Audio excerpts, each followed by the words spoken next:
전도서 9장 10절부터 보도록 하겠습니다. 인용한 성경은 한글 킹제임스 성경입니다. 내 손이 찾은 할 일은 무엇이든 힘을 다하여 할지어다. 이는 내가 가는 음부에는 일도 없고 계획도 없고 지식도 없고 지혜도 없음이라.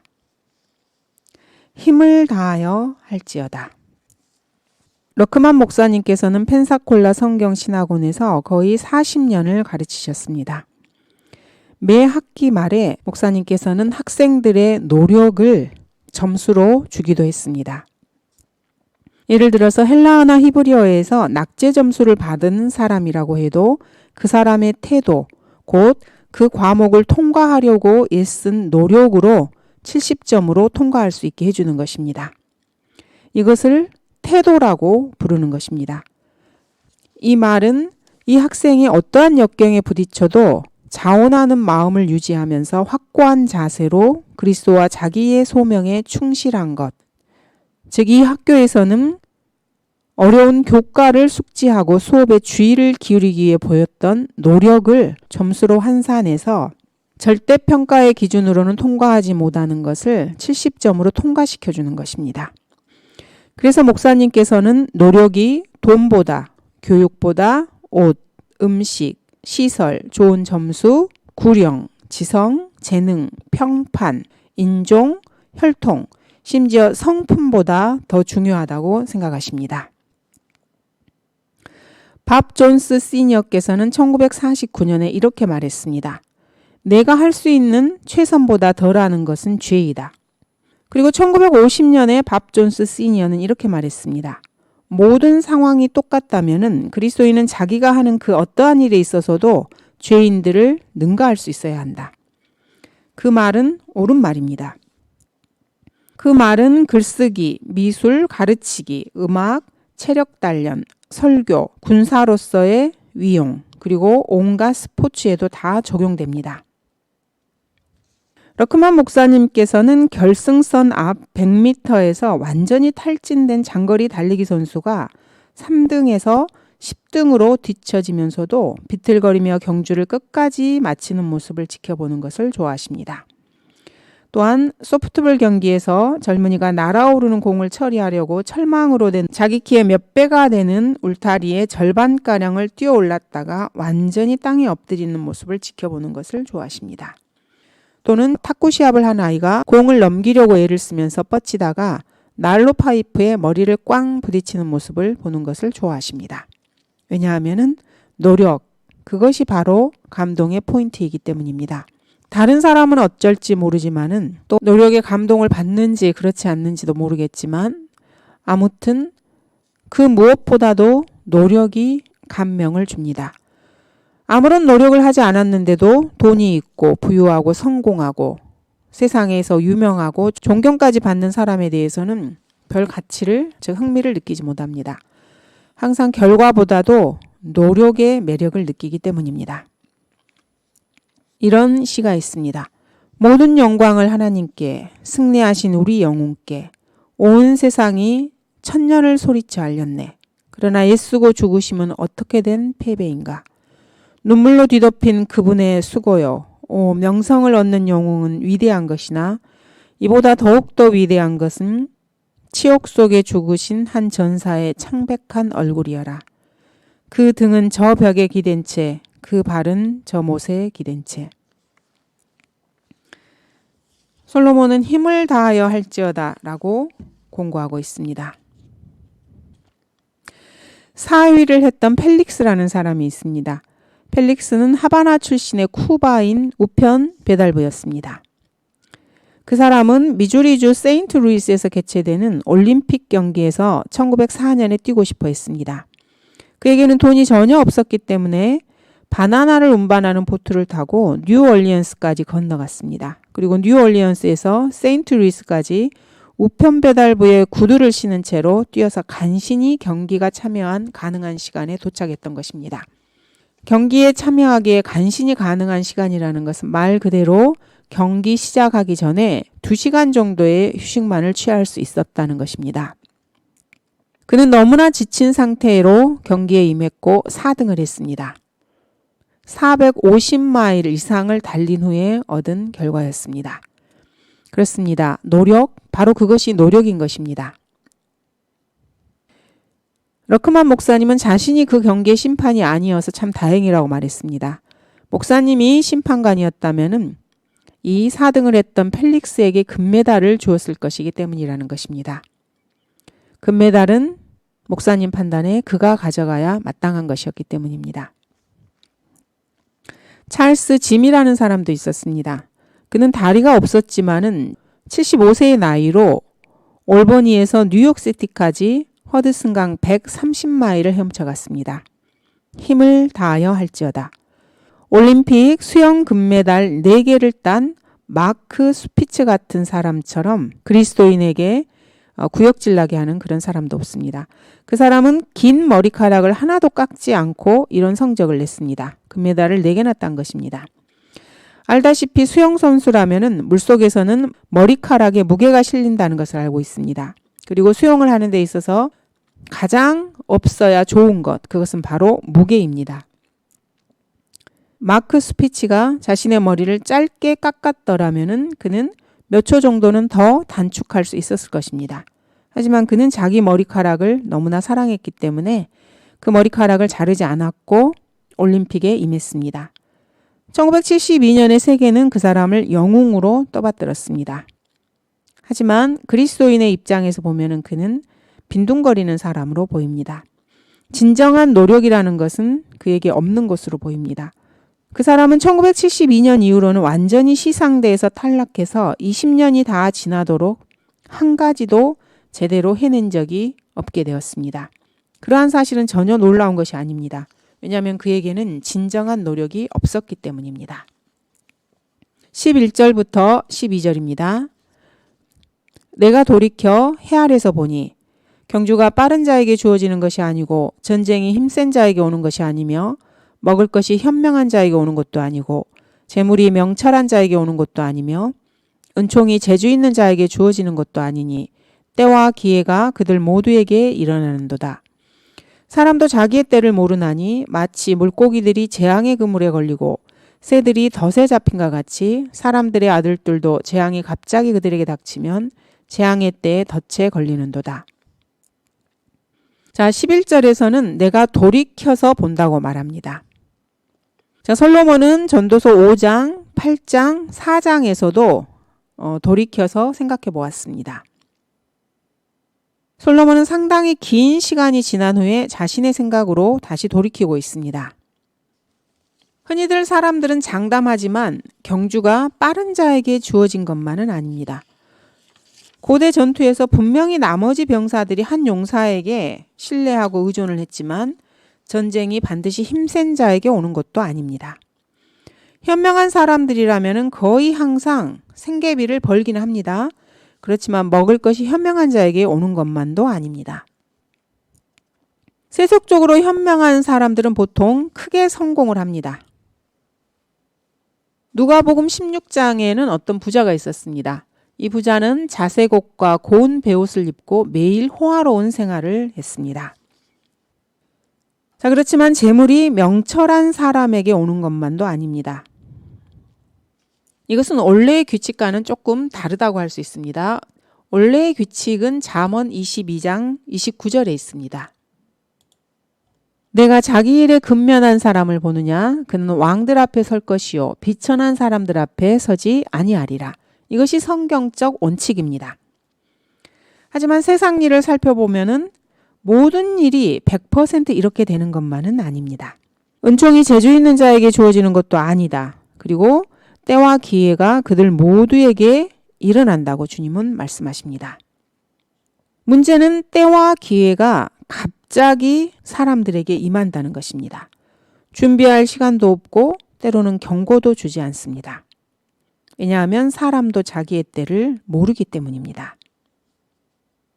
말들이 아무리 빨라도 그 빠른 것이 악을 향해 달려가는 것이면은 곧 따라잡히게 됩니다. 이사야 30장 16절입니다. 아니라 우리가 말을 타고 도망하리라 하였으니 너희가 도망할 것이요 우리가 빠른 것을 타리라 하였으니 그러므로 너희를 쫓는 자들이 빠르리라. 죄를 향해 달리게 되면 곧 따라잡히게 됩니다. 악한 계획들을 꾸미는 마음과 악으로 달려가는데 빠른 발이 있습니다. 아사헬은 아브넬보다 더 빨랐지만은 그로 인해서 자신의 생명을 내어놓아야만 했습니다. 왜냐하면은 경주가 빠른 자에게 주어지는 것만이 아니기 때문입니다. 사무엘상 17절에 보면은 분명히 골리앗이 더 힘이 셌습니다. 그때 필리스타인의 진영에서 최고 투사가 나왔으니 그의 이름은 골리앗으로 가드인이며 그의 신장은 6규빗과 한 뼘이더라. 열왕기상 20장에 보면은 이스라엘을 대적했던 힘센 군대는 이스라엘에 비해서 그 수적으로 10배가 더 많았습니다. 이스라엘 자손도 점호를 받고 모두가 참가하여 그들과 싸우려고 나가니라. 이스라엘 자손이 그들 앞에 진을 친 것이 마치 돛대의 적은 새끼 염소 같았으나 시리아인들은 그 땅을 가득 채웠더라. 이 두 경우 모두가 힘센 자가 참패를 당했습니다. 미카야에게는 많은 지혜가 있었지만은 이로 인해서 그가 얻은 것이라고는 고생의 빵뿐이었습니다. 미카야가 말하기를 주께서 살아계시는 한 주께서 내게 말씀하시는 것을 내가 말하리라 하더라. 미카야는 주님께 신실했고 주님이 말씀하신 것을 그대로 전했습니다. 현명한 사람이었고 지혜로운 사람이었습니다. 하지만 그 결과는 고생의 빵이었습니다. 그가 말하기를 내가 보니 온 이스라엘이 산 위에 흩어졌는데 마치 목자 없는 양들 같았나이다. 그리고 주께서 말씀하시기를 이들에게는 주인이 없으니 그들로 각자 평안히 자기 집으로 돌아가게 하라 하셨나이다 하더라. 엘리야는 그를 박해하는 아합보다 10배 이상의 지혜가 있었지만은 도망쳐서 결국에 까마귀들이 주는 밥에 의존을 해야 했습니다. 너는 여기서 떠나 동쪽으로 향하여 요단 앞에 있는 크릿 시냇가에 숨고 그 시냇물을 마시라. 내가 까마귀들에게 거기서 너를 먹이도록 명하였느니라 하시므로 그가 가서 주의 말씀대로 행하니라. 그가 가서 요단 앞에 있는 크릿 시냇가에 거하였으니. 바울 역시 확실히 명철한 사람이었지만은 그는 19세기 빈민 보호소의 극빈자처럼 완전히 빈 털털이었고 그런 상태로 죽었습니다. 재주 있는 사람들이 많이 나타나기도 했습니다. 노만 로크웰, 칼 에버즈, 프랭크 맥카르디, 맥스필드 파리시 등등입니다. 이들은 그림의 소질로 보면은 피카소, 고갱, 몬드리안, 고야, 미로 등보다 훨씬 그림을 더 잘 그렸습니다. 하지만 뉴스 미디어에 따르면은 예술가로 인식되지 못했습니다. 이 사람들이 더 그림을 잘 그리고 더 잘 구상할 수 있다는 이유로 인해서 사파가라는 꼬리표만 달고 살다가 죽음을 맞이했습니다. 러크만 목사님께서는 그림에도 일가견이 있으셨고 많은 그림을 실제로 그리기도 하셨습니다. 그래서 피카소, 고갱, 몬드리안, 고야, 미로 등을 아마추어로 생각하십니다. 그리고 이 사람들은 색칠은 고사하고 밑그림도 제대로 그릴 줄 모르는 자들이라고 판단을 하십니다. 그들을 예술가라고 불러줄 만한 재능이 전혀 없었다는 것입니다. 하지만 뉴스미디어와 비평가들, 작가들이 이 재능 없는 작품들을 가지고 재능이 있는 것처럼 해석을 해주었습니다. 세상에 재주 있는 사람들이라고 부르는 사람들은 불행하게도 모두가 다 상업예술과 연관이 되어 있습니다. 자, 급진 좌파들은 모두가 다 부유하고 음행하는 자들입니다. 뉴스 미디어에게 이것은 금기사항이 되어버렸습니다. 그림을 좀 못 그리더라도 그 조건이 맞으면 언론사가 그 사람을 예술가로 만들어주는 것입니다.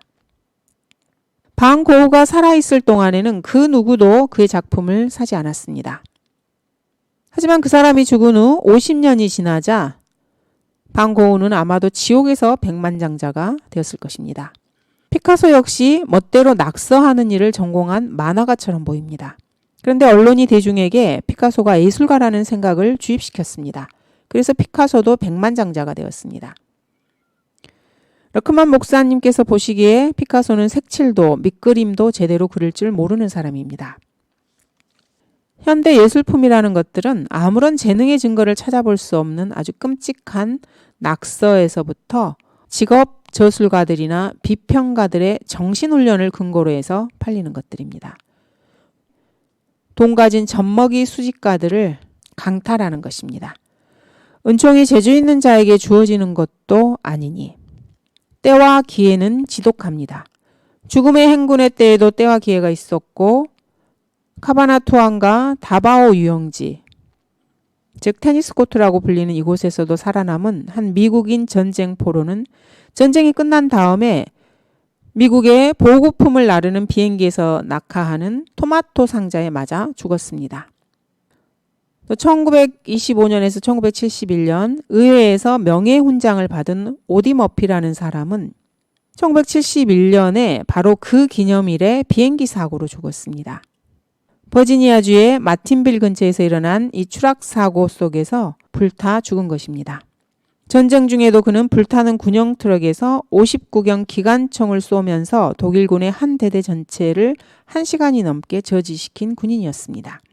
때와 기회가 45의 원숙한 나이에 그에게 들이친 것입니다. 로키 마르시아노라는 권투 선수는 그 누구도 당해낼 수 없는 그런 선수였습니다. 하지만 45세의 때와 기회가 링 밖에서 갑자기 이 로키를 때려 눕혔습니다. 1969년에 아이오와주 제스퍼 근처에서 일어난 비행기 사고로 죽은 것입니다. 때와 기회는 종종 사람들이 고속도로에 있을 때 사람들을 덮치기도 합니다. 조지 패튼 장군은 독일의 마나임 근처에서 시속 30마일의 속도로 달리던 38년형 7인승 캐딜락에서 그 때와 기회를 맞이했습니다. 12월 21일에 죽은 것입니다. 조셉 케네디 주니어는 비행기 추락사고로 죽었습니다.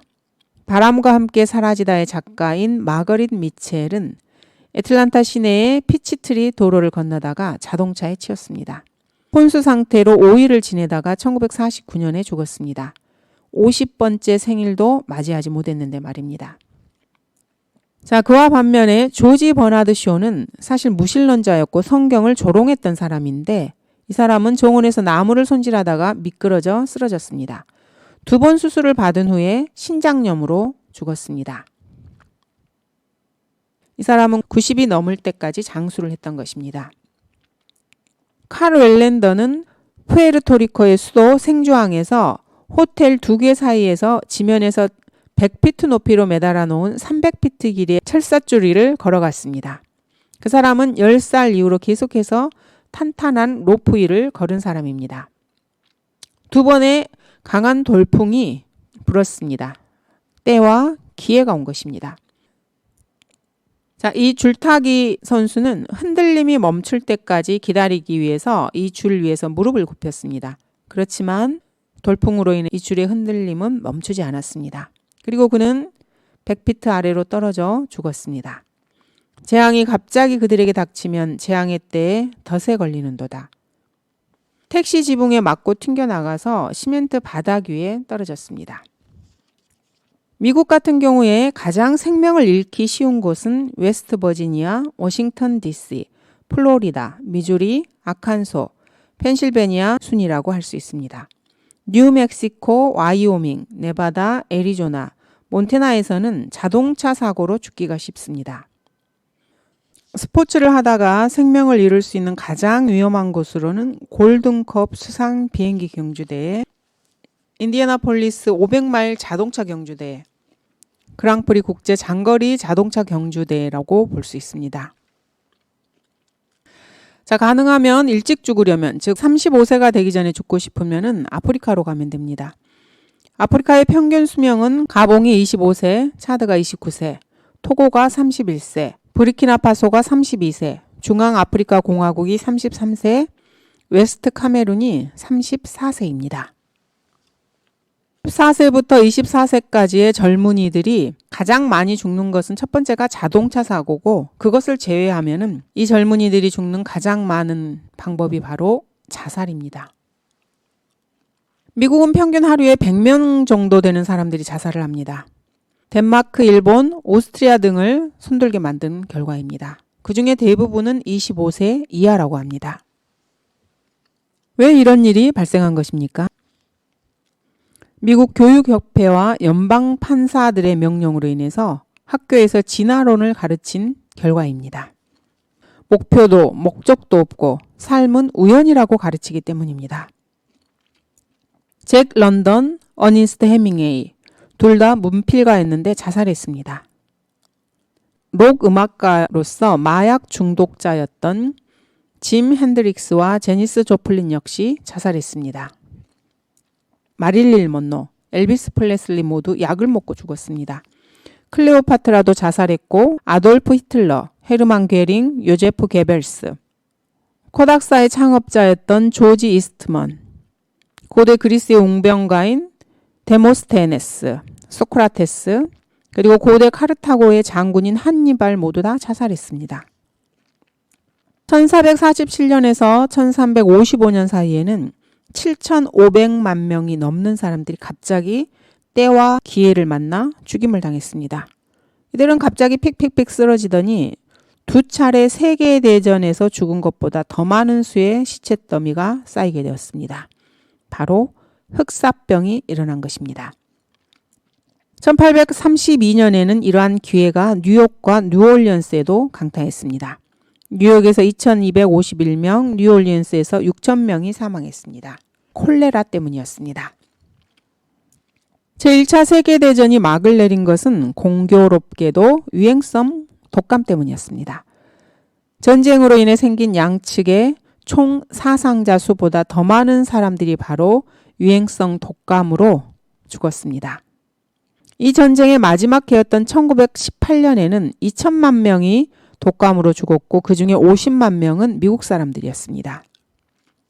중국에서는 1959년에서 1961년에 있었던 가뭄으로 인해 3천만 명의 중국인들이 목숨을 잃었습니다. 90만 명은 황하의 홍수로 죽었습니다. 베트남 전쟁과 한국 전쟁 그리고 1차 세계대전에서 죽은 미군 수를 모두 합친 것보다 더 많은 숫자입니다. 때와 기회가 그들 모두에게 일어나는도다. 1815년 4월 7일 인도네시아에서는 화산이 폭발해서 9만 2천 명의 생명을 끊어버렸습니다. 1970년 5월 31일 페루에서는 눈사태로 1만 8천 명이 지상에서 사라졌습니다. 눈사태나 화산은 그것이 언제 그 힘을 과시할지 예측할 수가 없습니다. 사람도 자기의 때를 모르나니 마치 물고기들이 재앙의 그물에 걸리고 새들이 덫에 잡힌과 같이 사람들의 아들들도 재앙이 갑자기 그들에게 닥치면 재앙의 때에 덫에 걸리는도다. 자, 여러분들은 기회를 찾기 원하십니까? 살아남을 기회는 어떻습니까? 세계에서 스웨덴 사람들의 수명이 가장 길다고 합니다. 하지만 그 나라는 1960년에서 1970년, 10년 동안의 유럽에서 가장 높은 자살률을 보였습니다. 스웨덴 사람들이 가장 장수하고 그 다음에는 노르웨이, 그 다음 덴마크 순입니다. 그렇지만 덴마크 역시 1987년과 1989년 사이에 자살에 있어서는 오스트리아와 일본을 능가했습니다. 마치 물고기들이 재앙의 그물에 걸리고 새들이 덫에 잡힌과 같이 한국의 자살률은 세계 최고입니다. 12절의 말씀은 마치 사냥과 낚시와 관련된 일반적인 상식을 말하는 것처럼 보입니다. 그런데 일반적인 것처럼 보이는 이 사례의 배후에는 아주 불길한 존재가 있습니다. 이는 그가 자기 발로 그물 안으로 들어가고 올무 위를 걸어감이라고 욥기 18장에서는 말씀하십니다. 하나님이 나를 넘어뜨리시고 그의 그물로 나를 에워싸셨음을 이제 알라. 이방은 자기들이 만든 구덩이에 빠지고 자기들이 숨겨놓은 그물에 발이 걸렸도다. 단순히 사냥과 낚시에 관한 이야기가 아닙니다. 그가 자기 굴에 있는 사자같이 몰래 숨어 기다리며 가난한 자를 잡으려고 숨어 기다리다가 가난한 자를 잡아 자기 그물 안으로 그를 끌어 넣나이다. 사탄과 하나님 둘 다 그물을 던집니다. 그리고 덫을 놓는 일을 합니다. 놀랍지 않습니까? 또 다윗이 말하기를 그들의 식탁이 그들에게 올무와 덫과 거치는 것과 보응이 되게 하시고 다윗은 악인들에게 올무와 덫과 거치는 것과 보응이 되게 해달라고 기도하고 있습니다. 또한 외부 사람들로부터도 좋은 평판을 받아야 할지니 이는 그가 비방과 마귀의 올무에 빠지지 않게 하려는 것이라. 마귀 역시 올무를 쳐놓고 그리스도인들을 사냥하고 있습니다. 때로 사람들은 스스로 자기들의 덫을 놓기도 합니다. 그러나 부유하게 되고자 하는 자들은 유혹과 올무와 여러 가지 어리석고 해로운 정욕에 빠지리니 이는 사람들로 파멸과 멸망에 빠지게 하는 것이라. 부유하게 되고 싶은 사람들은 자기 스스로 올무를 놓는 사람들입니다. 그러다가 거기에 붙잡히기도 합니다. 그들이 이방의 우상들을 섬겼으니 그것이 그들에게 덫이 되었도다. 이스라엘이 이방의 우상을 자원해서 섬겼는데 그것이 자신들을 잡는 덫이 된 것입니다. 인간들은 자기 스스로 덫을 놓고 거기에 붙잡히기도 하는 것입니다. 어리석은 자의 입은 그의 멸망이요 그의 입술은 그의 혼의 덫이니라. 이 시대에도 자신의 입으로 스스로 자신의 혼에 덫을 놓는 자들이 너무나 많습니다. 조롱하는 자를 때리라. 그리하면 우매한 자가 각성하리라. 명철한 자를 꾸짖으라. 그리하면 그가 지식을 얻으리라. 시편 91편에서는 새 사냥꾼이 등장합니다. 참으로 그가 너를 새 사냥꾼의 덫과 지독한 전염병에서 건져내시리라. 주님께서는 그리스도인들과 하나님께 마음을 의탁하는 사람들을 이런 마귀의 올무에서 건져내실 수 있습니다. 새 사냥꾼이 실제로 있는 것입니다. 사탄은 사람들을 잡는 것을 아주 좋아합니다. 하나님이 살아계시다면 사탄 역시 살아있는 존재입니다. 그때 사탄이 12 가운데 하나인 이스카리옷이라고 하는 유다에게 들어가니라. 사탄이 사람의 모습을 하고 있는 존재에게 들어갈 수도 있습니다. 또 주께서 말씀하시기를 시몬아 시몬아 보라 사탄이 너희를 밀처럼 키질하려고 찾았느니라. 사탄은 성도들을 키질하는 자입니다. 사탄은 사냥꾼이고 또한 낚시꾼이기도 합니다. 그가 주 앞에 힘센 사냥꾼이었으므로 사람들이 말하기를 주 앞에 nim롯 같은 힘센 사냥꾼이라. 적그리스도의 강력한 모형인 nim롯은 힘센 사냥꾼이었습니다. 그 아이들이 자라니 에서는 솜씨 좋은 사냥꾼이며 들 사람이었고 야곱은 평범한 사람이라 장막에 거하더라. 육신적인 에서 역시 솜씨 좋은 사냥꾼이었습니다. 이렇게 사탄은 사냥꾼이고 낚시꾼으로서 그물을 치고 올무와 덫을 놓습니다. 누구든지 하나님의 말씀에 불순종하는 사람들은 이 덫에 쉽게 걸리는 것입니다. 감사합니다.